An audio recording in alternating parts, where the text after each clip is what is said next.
সামাউন ফাতারাত, যখন আসমান ফেটে যাবে। আসমান ফেটে যাবে কেন? এর দুটি ব্যাখ্যা। এক নাম্বার, লিহাইবাতিল্লাহ, ভয়ে, আল্লাহর ভয়ে আসমান ফেটে যাবে। আরেকটা ব্যাখ্যা, লিনুজুলিল মালাইকা, ফেরেশতারা আসমান থেকে নামার জন্য আসমান ফেটে যাবে। এর সপক্ষে কোরআনে দলিল আছে। আল্লাহ তাআলা বলেন, ওয়ায়াউমা তাশাক্কাকুস সামাউ বিল গামাম ওয়া নুজ্জিলাল মালাইকাতু তানজিলা। যেদিন আসমান মেঘমালা সহ ফেটে যাবে, ফেরেশতাদেরকে দলে দলে আসমান থেকে নামিয়ে আনা হবে, দলে দলে নামিয়ে আনা হবে।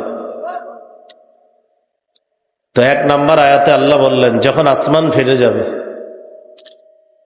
দুই নম্বর আয়াত, ওয়াইদাল কাওয়াকিবুন তাসারাত, যখন নক্ষত্ররাজি ঝরে পড়বে, তারকাগুলা ঝরে পড়বে। মনে রাখবো আমরা, ঝরে পড়ে এমন জিনিস যেটা কোথাও আটকে থাকে।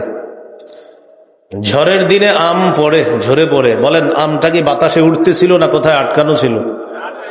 তাহলে আজকে শিখলাম আমরা, ঝরে পড়ে এমন জিনিস যেটা কোথাও আটকে থাকে। আল্লাহ বলেন নক্ষত্রগুলো ঝরে পড়বে, এখান থেকে বোঝা যায় নক্ষত্র কোথাও আটকে আছে। যিনি আটকে রেখেছেন মহা শক্তিধর, ক্ষমতাধর আল্লাহ। এখান থেকে বিজ্ঞান এখন স্বীকার করে মধ্যাকর্ষণ শক্তি বলতে কিছু আছে, এটা বিজ্ঞান স্বীকার করে। তাহলে তারকা ঝরে পড়বে, এর মানে এটা আটকে আছে। তা আল্লাহ বলেন যখন তারকাগুলা ঝরে পড়বে। তিন নাম্বার, ওয়াইদাল বিহারু ফুজ্জিরাত, যখন সমুদ্রগুলো উত্তাল হবে, উদ্বেলিত হবে। সারা পৃথিবীর 4 ভাগের 3 ভাগ দখল করে আছে সমুদ্র। পৃথিবীর কিছু সমুদ্রের পানি লবণাক্ত, কিছু সমুদ্রের পানি মিঠা। সারা পৃথিবীর সবগুলো সমুদ্র লবণাক্ত আর মিঠা পানির সমুদ্রগুলো এক হয়ে যাবে। হয়ে যাওয়ার পর উত্তাল হয়ে যাবে, উদ্বেলিত হয়ে যাবে। এই উত্তাল সমুদ্রের মধ্যে আবার দাউ দাউ করে উত্তপ্ত আগুন জ্বলবে, সেটা আছে আগের সূরায়। ওয়াইদাল বিহারু সুজ্জিরাত, সুজ্জিরাত মানে উত্তপ্ত হওয়া। যেই সূরা আপনাদের সামনে তেলাওয়াত করলাম, এই সূরার নাম ইনফিতর। এই সূরার 3 নম্বর আয়াতে আল্লাহ বলেন যখন সমুদ্র উত্তেলিত হবে, উত্তাল হবে, উদ্বেলিত হবে। আর এই সূরার আগের সূরাটার নাম সূরাতুত তাকবীর। ওই সূরায় আছে ওয়াইদাল বিহারু সুজ্জিরাত, যখন সমুদ্র উত্তপ্ত হবে। তাহলে এক নাম্বার, আসমান ফেটে যাবে, তারকাগুলো ঝরে পড়বে, সমুদ্রগুলো উত্তাল হবে, উত্তাল হয়ে উত্তপ্ত হবে। 4 নম্বর আয়াতে আল্লাহ বলেন ওয়াইদাল কুবুরু বু'থিরাত, যখন কবর সমূহ উন্মোচিত করা হবে। কবর, এই পৃথিবীর কবরস্থানগুলোর সামনে মাঝে মাঝে হাঁটবেন, হাঁটার পর কবরের দিকে তাকাবেন, তাকিয়ে কোরআনের সূরা ইনফিতরের 4 নম্বর আয়াতটা স্মরণে আনবেন। আল্লাহ বলেন যখন এই কবর সমূহ উন্মোচিত করা হবে, আমার আপনার কবর উন্মোচিত করা হবে। এটার ব্যাখ্যা হলো কবরগুলা উল্টায়া দেওয়া হবে, তখন কবরের ভিতরে যারা আছে সবাই বের হয়ে আসবে। রাসূলুল্লাহ সাল্লাল্লাহু আলাইহি ওয়াসাল্লাম বলেন আমি সর্বপ্রথম ওই ব্যক্তি, যেই ব্যক্তির কবর ফাটানোর পর আমি নবী মুহাম্মদকে সর্বপ্রথম বের করে আনা হবে। সুবহানাল্লাহ। এ হলো 4 নম্বর আয়াত। এই ঘটনা যখন ঘটবে আল্লাহ বলেন এবার শোনো 5 নম্বর আয়াতটা, আলিমাত নাফসুম মা কদ্দামাত ওয়া আখারাত, সেদিন মানুষ জানতে পারবে সে দুনিয়াতে থেকে আগে কি আখিরাতের জন্য পাঠিয়েছে আর কি পশ্চাতে রেখে এসেছে। অর্থাৎ দুনিয়াতে থাকতে আখিরাতের জন্য সে কি সঞ্চয় করেছে আর কি সঞ্চয় করে যেতে পারেনি, সেদিন মানুষ জানতে পারবে, সব জানবে। আহার এইগুলা করছি না, ও সময় থাকার পরে অনেক কিছু করতে পারি নাই, আল্লাহ বলে সব জানবা। এই কথার সমর্থন আছে 29 পারা একটা সূরা আছে সূরাতুল কিয়ামা, ওই সূরার মধ্যে আছে আল্লাহ বলেন ইউনাব্বাউল ইনসানু ইয়াউমাইযিম বিমা কদ্দামা ওয়া আখার। সেদিন মানুষকে জানিয়ে দেওয়া হবে সে আগে কি প্রেরণ করেছে আর পশ্চাতে পিছনে কি রেখে এসেছে, কি আমলগুলা করতে পারলো আর কি করতে পারে নাই। সেদিন মানুষকে এটা জানিয়ে দেওয়া হবে, তাকে অবহিত করা হবে কিয়ামতের ময়দানে। তাহলে প্রথম 4 আয়াতের পরে 5 নম্বর আয়াতটা আমরা বিস্তারিত একটু শুনবো। প্রথম 4 আয়াত আবার শুনে নেই।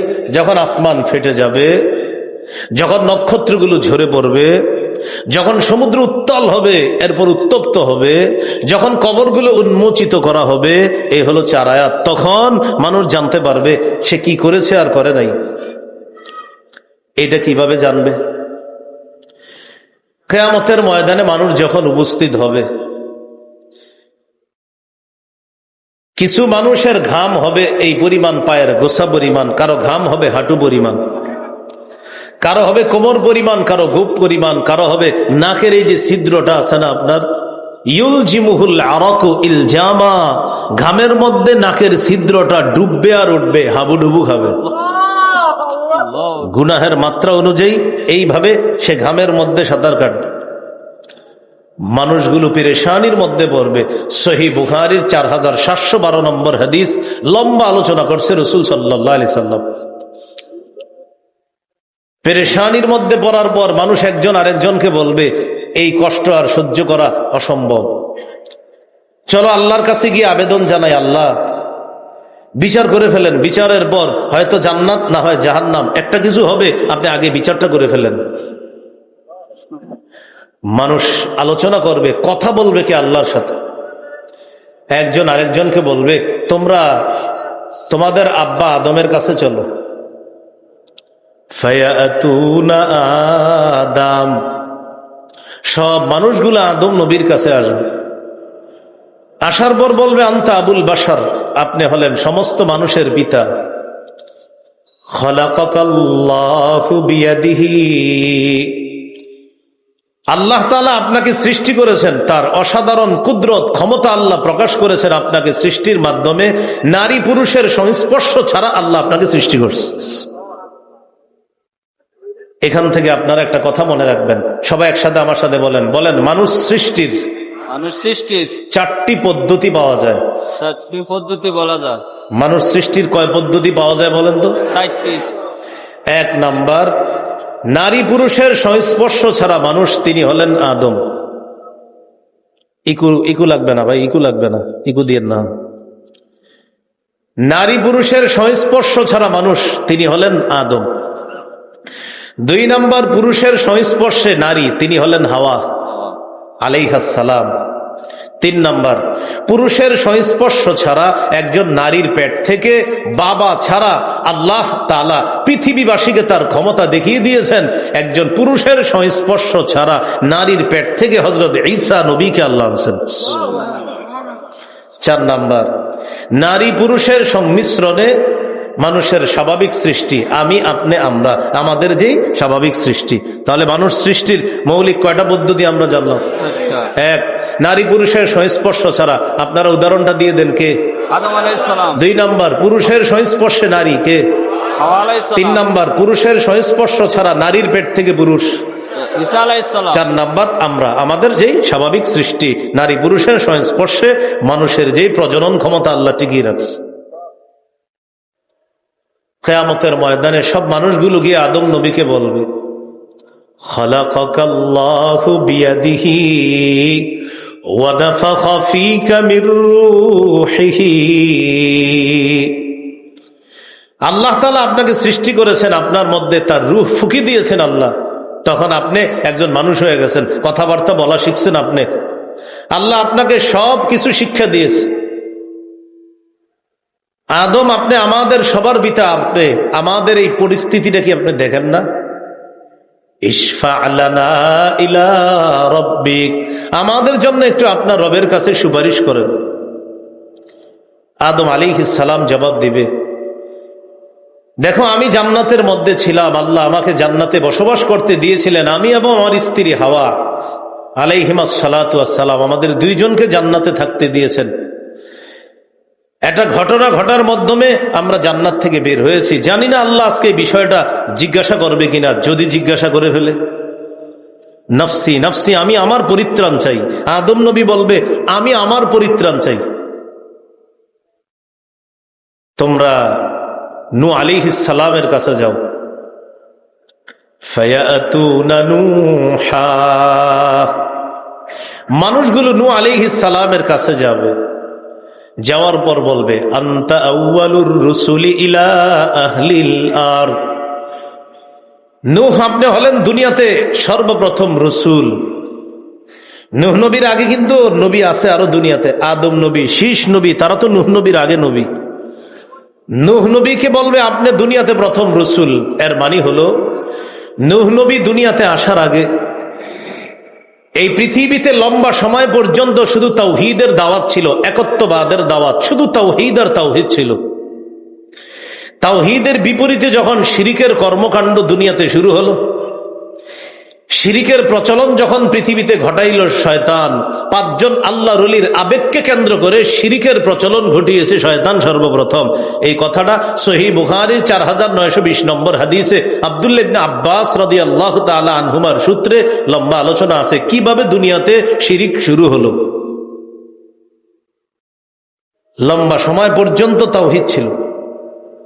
5 জন আল্লাহর ওলি ছিল দুনিয়াতে। একজনের নাম ওয়াদ্দুন, আরেকজনের নাম সুয়াউন, আরেকজনের নাম ইয়াগুস, আরেকজনের নাম ইয়াউক, আরেকজনের নাম নাসরুন। এই 5 আল্লাহর ওলির কথা আবার কোরআনের 29 পারার 12 নম্বর পৃষ্ঠা সূরা নূহের মধ্যে আলোচনা আছে। আর এই আয়াতের এই ব্যাখ্যাটা আছে আবার বুখারীর 4920 নম্বর হাদিসে। 5 আল্লাহর ওলির আবেগকে কেন্দ্র করে ইবলিস সর্বপ্রথম শিরিকের প্রচলন ঘটাইছে। মানুষের কাছে এসে বলল মন খারাপ কেন? তারা বলল আমাদের 5 জন আল্লাহর ওলি দুনিয়াতে ছিলেন, তারা এখন নাই, এবাদতে আগের মতো আর মজা পাই না। তারা যখন ছিল তাদের দেখা দেখি এবাদত করতাম, ভুল ভ্রান্তি হলে আল্লাহর ওলিরা আমাদেরকে ধরিয়ে দিতেন, এবাদত ত্রুটিমুক্ত করতে পারতাম, এই জন্য এখন আর এবাদতে আগের মতো মজা পাই না। ইবলিস তখন মানুষের রূপ ধারণ করতে পারত। ইবলিস তাদেরকে বুঝাইলো আমি যদি তোমাদের 5 আল্লাহর ওলির আকৃতি তোমাদের সামনে আনতে পারি তাহলে ইবাদত করবা। কয়টা তো ভালো। ইবলিস 5 আল্লাহর ওলির 5টা মাটির মূর্তি বানাইছে। নাউজুবিল্লাহ।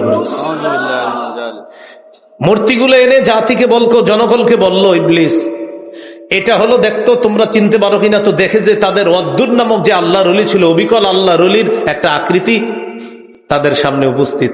ইবলিস তাদেরকে বলল এক কাজ করো, এই ওয়াদ্দুন নামক আল্লাহর ওলি দুনিয়াতে যেখানে ইবাদত করতো বেশি বেশি, সেখানে আল্লাহর ওলির এই আকৃতিটা বসায় দাও। আনিনসিবু ইলা মাজালিসিহিমুল্লাতী কানু ইয়াজলিসুনা আলাইহা আনসাবা। ইবলিস পরামর্শ দিল এই 5 আল্লাহর ওলির মূর্তিগুলা সেখানে সেখানে রেখে দাও যেখানে 5 জন আল্লাহর ওলি ইবাদত করত। আমি লম্বা আলোচনায় যাচ্ছি না, বিষয়বস্তু যেহেতু আমার এদিকে না, ভালো করে একটু মনে রেখেন কথাটা। ওয়াদ্দুন নামক আল্লাহর ওলির ইবাদত খানায় ওয়াদ্দুন নামক ওই মূর্তিটা দেখতে যেরকম ওলির মতো, সেই মূর্তিটা আল্লাহর ওলির বৈঠকখানায় বসায় দিছে। সুয়া নামক আল্লাহর ওলির বৈঠকখানায় তার মতো দেখতে যেই মূর্তিটা সেটা বসিয়ে দিল। ইয়াগুস, ইয়াউক, নাসরুন এই আল্লাহর ওলিদের একদম দেখতে আকৃতিটা এমন, তাদের মূর্তিগুলা তাদের বৈঠকখানায় ইবলিসের পরামর্শে বসায় দিল। এখন তারা ইবাদত করে আল্লাহ, কিন্তু তাদের ভালো লাগে এই যে আমাদের আল্লাহর ওলিয়া তো আমাদের সামনেই আছে, ওই মূর্তিগুলা দেখে আর ইবাদত করে আল্লাহর। তখনও মূর্তির পূজা করে না। বলেন ইবাদত কার করে? কিন্তু ভালো লাগে কারে দেখলে? বলেন মূর্তি দেখলে। বলেন ইবাদত করে কার? ভালো লাগে কাদেরকে দেখলে? বলেন তো এই মূর্তিগুলা কি কোনো খারাপ মানুষের না আল্লাহর ওলিদের? হ্যাঁ। তখন তারা ইবাদত করে, কিন্তু ইবাদত করে আল্লাহর, কিন্তু ভালো লাগে এই তো আমাদের ওলিরা আছে। হাত্তা ইদা হালাকা উলাইকা ওয়া তানাসসাখাল ইলম, এই জেনারেশন যখন বিদায় নিল, পরবর্তী জেনারেশন যখন দুনিয়াতে আসছে, ইবলিস তাদেরকে বুঝাইলো আমি দেখছি তোমাদের বাপদাদারা এই আল্লাহর ওলিদের মূর্তিদের সামনে সেজদা দিতে, অতএব তোমরা যদি ইবাদতে বেশি মজা পাইতে চাও তাদের সামনে সেজদা দাও। বাস, পৃথিবীতে সর্বপ্রথম শিরিক শুরু হয়ে গেল। এখন আপনারা একটা প্রশ্নের জবাব দিতে হবে। বলেন তো শিরিকের প্রচলন কোন খারাপ মানুষের আবেগকে কেন্দ্র করে না ভালো মানুষ? ভালো মানুষ। ঠিক বর্তমান জামানায় আল্লাহর ওলি যারা এই বাংলাদেশে এসে দাওয়াতের কাজ করছে, তাদের নামে বিভিন্ন সমাধি বানানোর পর তাদের এই সমাধিগুলাকে কেন্দ্র করে শিরিকের রমরমা ব্যবসা চালু করছে। অথচ আল্লাহর ওলি কিন্তু বলে নাই শিরিক করো, কিন্তু আল্লাহর ওলির কবরকে কেন্দ্র করে শিরিকের প্রচলন আমাদের বাংলাদেশে না থাকলেও পৃথিবীতে আসেনি, বাংলাদেশে আসেনি অসংখ্য অগণিত। তাহলে এই রহস্যটা মনে রাখবেন যে অলিদের আবেগকে কেন্দ্র করে শিরিকের প্রচলন ঘটিয়েছে ইবলিস। সেই ধারাবাহিকতা ইবলিস এখনো যুগের পরে যুগ বজায় রাখতেছে। মনে আসেনি কোথায় ছিলাম? মানুষগুলা কেয়ামতের মাঠে কোন নবীর কাছে গেছে? নূহ নবীর কাছে।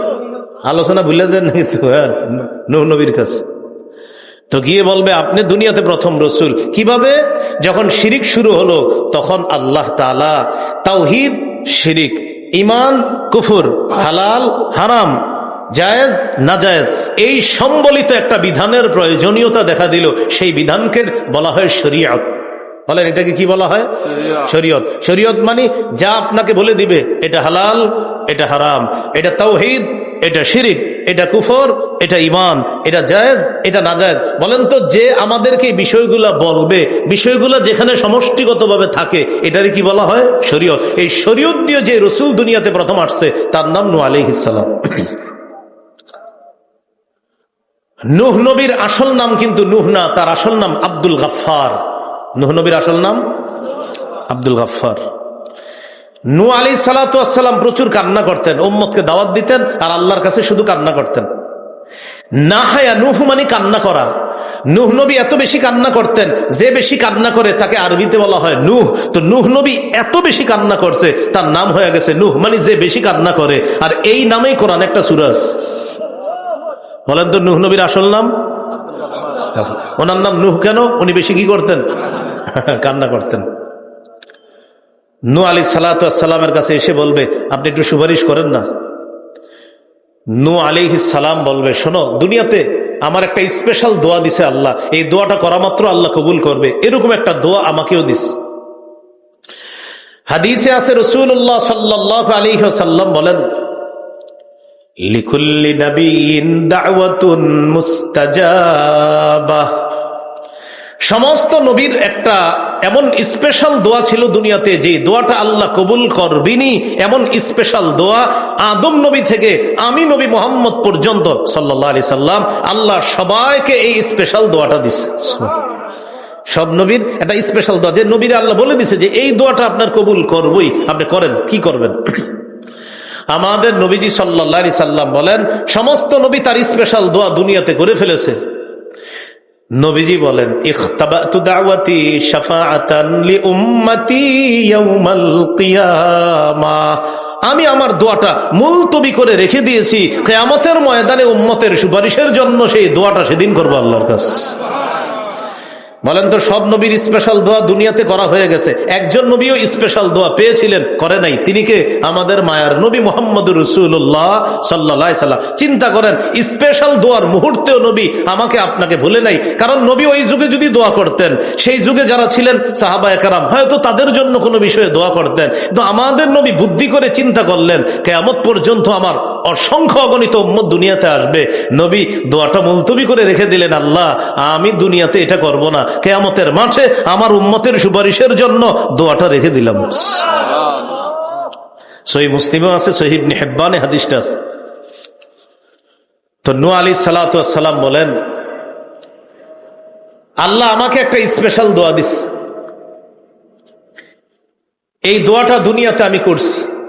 সেই দোয়াটা কি নূহ নবী আল্লাহর কাছে বলছে, রব্বি লা তাযার আলাল আরদি মিনাল কাফিরিনা দাইয়ারা ইন্নাকা ইন তাযারহুম ইউদিল্লু ইবাদাকা ওয়ালা ইয়ালিদু ইল্লা ফাজিরান কাফফারা। আল্লাহ দুনিয়াতে একটা কাফেরকেও ছেড়ে দিয়েন না, এই পৃথিবীতে যে কাফের গুলো আছে এদেরকে যদি আপনি ছেড়ে দেন, আপনার ইমানদার বান্দাদেরকে এরা পথভ্রষ্ট করবে। আর তারা যে সন্তান দুনিয়াতে জন্ম দিবে, পাপিষ্ট এবং কাফের সন্তান জন্ম দিবে, আল্লাহ এগুলার আপনি ধ্বংস করে দেন। নূহ নবী আল্লাহর কাছে স্পেশাল দোয়াটা করছে কি, আল্লাহ এদেরকে আপনি ধ্বংস করে দেন। নূহ নবীকে আল্লাহ বললেন, ওয়াসনাইল ফুলকা বিআইউনিনা ওয়া ওয়াহয়িনা, নূহ আপনি আমার তত্ত্বাবধানে, আমার নির্দেশে একটা জাহাজ বানান। ফাইদা জাআ আমরুনা ওয়া ফারাত্তান নূর, আপনি জাহাজ বানান, আমার হুকুম যখন আসবে, আর যখন চুলায় ভাতের মার যেমন টকবক করে এইভাবে উতলাইতে থাকে, এইভাবে মাটি থেকেও পানি বের হবে, আমার হুকুম আসবে, ফাসলুক ফিহা মিন কুল্লিন যাওজাইন ইসনাইন, আপনি তখন কি করবেন, জাহাজের মধ্যে এই পৃথিবীতে যত সৃষ্টি আছে তাদের প্রত্যেকের জোড়ায় জোড়ায় এক জোড়া আপনি জাহাজে উঠাইবেন, আর আপনার সাথে যে ইমানদাররা আছে ওদেরকে উঠাই নেবেন। আপনাদের আশেপাশে পুকুর আছে না? পুকুরের পাশে যদি কেউ নৌকা বানায়, এটা আমাদের আকলে ধরে যে নৌকাটা বানাইতেছে, পুকুরে ছেড়ে দিবে। একটা বিশাল বড় জাহাজ বানাইতেছে কোথায় জানেন? এমন একটা জায়গায়, যেই জায়গায় আশেপাশে কয়েক মাইলের মধ্যে কোনো পানি নাই, তখন মানুষ কি ভাববে যে এটা কোনো কথা, এই বেটা জাহাজ কই চালাবে, আশেপাশেও পানি নাই। যদি পুকুরের পাশে জাহাজটা বানাইতো বুঝতাম পুকুরে ছেড়ে দিবে, নদীর পাশে বানাইলে নদীতে ছেড়ে দিবে। নূহ নবী জাহাজ বানাইতেছে, আশেপাশে কোনো পানি নেই, জাহাজ বানাইতেছে। 12 নম্বর পৃষ্ঠার শুরুতে আছে, ওয়াসনাউল ফুলকা ওয়া কুল্লামা মাররা আলাইহি মালাউম মিন কওমিহি সাখিরু মিন। নূহ নবী যখন জাহাজ বানায়, তার সম্প্রদায়ের নেতৃস্থানীয় লোকেরা যখন নূহ নবীর পাশ দিয়ে অতিক্রম করে, উপহাস করে যে নূহ, তোমার মাথা ঠিক আছে তো, এইখানে জাহাজ বানাইতেছে কেন? ওই আশেপাশে পানি নাই তো জাহাজ বানাও কেন, এত বড় জাহাজ? নূহ নবী তাদেরকে জবাব দিয়ে কি বললেন জানেন? ইন তাসখারু মিন্না ফাইন্না নাসখারু মিনকুম কামা তাসখারুন। উপহাস করে নাও, আজকে যেভাবে উপহাস করতেছো, একদিন সময় আসবে আমরা উপহাসের সমুচিত জবাব দিয়ে দিব ইনশাআল্লাহ। আল্লাহ বলে দিলেন আমার আদেশ আসবে, মাটি থেকে টকবক করে পানি বের হবে, আসমানের বৃষ্টি পড়া শুরু হলো, জমিন থেকে পানি বের হওয়া শুরু হলো। নূহ নবী বুঝে ফেললেন বন্যা শুরু হবে, পৃথিবীতে বিশাল এক বন্যা হয়ে গেল, সারা পৃথিবীকে আল্লাহ ডুবাইয়া দিলেন। পৃথিবীর সবচেয়ে যে উঁচু পাহাড়টা, এই পাহাড়টাও পানির নিচে, ওই পাহাড়ের উপরেও কয়েক মিটার পর্যন্ত পানি, পুরা পৃথিবীতে পানি। সারা পৃথিবীতে শুধু একটা ভাসমান জাহাজ, ইঞ্জিন কি হবে সেটা আল্লাহ বলে দিলেন। وَقَالَ ارْكَبُوا فِيهَا بِسْمِ اللَّهِ مَجْرَاهَا وَمُرْسَاهَا إِنَّ رَبِّي لَغَفُورٌ رَحِيمٌ। ইরকাবু ফিহা, এটার মধ্যে চড়বেন বিসমিল্লাহি, আল্লাহর নামে, মাজরেহা ওয়া মুরসাহা, আল্লাহর নামে চলবে, আল্লাহর নামে বন্ধ হবে। চালানোর দরকার হবে, আমার নামে চালাবেন, শুরু হয়ে যাবে। বন্ধ হওয়া দরকার হবে, আমার নামে আবার বন্ধ করতে চাইবেন, বাস আমি আল্লাহ স্টপ করে দিব, এটা ইঞ্জিন, বাস। বন্যা হয়ে গেছে, বন্যার নিচে সব কাফের যা আছে সবাই ডুবে মরছে। নূহ নবী কিয়ামতের মাঠে বলবে, জানি না আল্লাহ জিজ্ঞাসা করবে কিনা, যদি জিজ্ঞাসা করে, নূহ একটা স্পেশাল দোয়া দিলাম, আপনি এমন দোয়া করছেন যে দোয়া আমি দুনিয়াবাসীরে ডুবাইয়া দিছি, আপনি এই দোয়াটা কেন করলেন? নফসি নফসি, আমি আমার পরিত্রাণ চাই। দেখো এই বিষয়টা নিয়ে আমি একটু পেরেশানিতে আছি, তোমরা ইব্রাহিম খলিলুল্লাহ আলাইহিস সালাতু ওয়াস সালামের কাছে যাও। কোন নবী ইব্রাহিম খলিলুল্লাহ? বলেন তো খলিলুল্লাহ কোন নবী? খলিলুল্লাহ কোন নবী? ইব্রাহিম। এখানে আমরা মনে রাখবো ইব্রাহিম নবী ছাড়া আরেকজন খলিল আছে। বলেন তো আজকে থেকে আমরা ইতিহাস মনে রাখবো। বলেন খলিলুল্লাহ এতদিন আমরা অনেকে জানতাম কয় নবী, আজকে থেকে আমরা জানবো খলিলুল্লাহ কয় নবী? 2 নবী। একজন ইব্রাহিম খলিলুল্লাহ, আরেকজন হলেন মোহাম্মদুর রসুল্লাহ হাবিবুল্লাহ খলিলুল্লাহ। সুবহানাল্লাহ। আমাদের নবী যে আল্লাহর খলিল, এটার দলিল কোথায়? সহিহ মুসলিমের বিশুদ্ধ হাদিস, নবী ইন্তেকালের 5 দিন আগে বলে গিয়েছে, ইন্নাল্লাহ তাআলা ইত্তাখাযানি খলিলা কামা ইত্তাখাযা ইব্রাহিম খলিলা। ইব্রাহিম নবীকে যেমন আল্লাহ তার খলিল তথা অন্তরঙ্গ বন্ধু হিসাবে গ্রহণ করছে, শোনো আমি নবী মোহাম্মদকেও ইব্রাহিম নবীর মতো আল্লাহ আমাকেও খলিল হিসাবে গ্রহণ করছে। বলেন তো আমাদের নবী খলিল ইন্তেকালের কয়দিন আগে নবী বলে গেছে? 5 দিন আগে। তাহলে খলিল কয় নবী হলো? একজন ইব্রাহিম খলিলুল্লাহ, আরেকজন মুহাম্মদ হাবিবুল্লাহ খলিলুল্লাহ রসুল্লাহ সুবহানাল্লাহ সাল্লাল্লাহু আলাইহি ওয়াসাল্লাম।